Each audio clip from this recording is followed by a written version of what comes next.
এই আর কতক্ষণ লাগবে? আজকে তো বিয়ে শেষ হয়ে যাবে একদম। এই তো ভাইয়া হয়ে গেছে, আর 2 মিনিট আর 2 মিনিট। তুই 2 মিনিট বলতেছিস যে 2 মিনিট ধরে আমি এখানে 30 মিনিট পর্যন্ত দাঁড়াই আছি, তুই 2 মিনিটে শুনতেই আসি।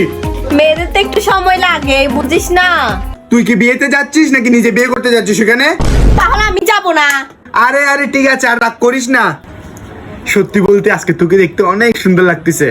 মিথ্যা বলিস না। সত্যি, সে ছোটবেলার এলোমেলো মেয়েটি আজকে অনেক বড় হয়ে গেল। তুই থাকলে আমি এখনো ছোটই আছি। এই অনেক দেরি হয়ে যাচ্ছে। এই দেখ সবাই চলে যাচ্ছে। আচ্ছা চল, আর লেট হবে না। কি হলো আবার? চল একটা সেলফি তুলি, যদি কোনোদিন আলাদা হয়ে যাই। পাগলি, তুই আমার একটা মাত্র আদরের ছোট বোন। আমি কি তোর সাথে রাগ অভিমান করে থাকতে পারি? তাড়াতাড়ি বিয়েতে চল, মা ডাকতেছে অনেক। হ্যাঁ হ্যাঁ। আই